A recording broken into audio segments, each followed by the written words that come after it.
నువ్వు నాని సార్కి ఎందుకు చెప్పినావు మా కథ? అందరూ ఫ్రెండ్స్. నాకు చాలా మంది, నేను గోపి సార్ కూడా కథ చెప్పాను.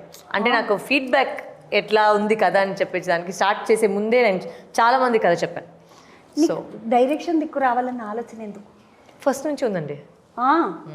ముందు నుంచి ఫస్ట్ నుంచి. ఇన్ఫాక్ట్ గోపి సార్తో పాటు నేను చాలా వరకు అసిస్టెంట్ డైరెక్టర్గానే పనిచేశాను. అన్ని ప్రతి వరుడు ఏమో అనుకున్నావు నాతో పాటు అడుగుతారు సార్. సో అప్పటి నుంచి అది ఉండింది, ఎప్పుడు ఉండింది. So I think it's just ఒక శరత్ కుమార్ సారు, రాధిక మేడం ఎప్పుడైనా నువ్వు డైరెక్షన్ చేస్తుంటే వచ్చి చూసి ఆ శబ్బాష్ బెట అని చెప్పేసి వెళ్ళిపోయిన రామోదా? ఎవరు సంభాషణ చెప్పలేదు ఫస్ట్ ఆఫ్ ఆల్.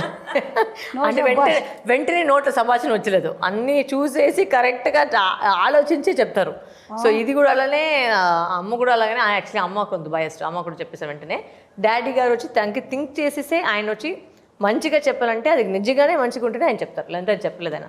రాధిక అంటే చాలా ఫ్రాంక్, బాగలేదంటే నేను అట్లే చెప్పేస్తారు.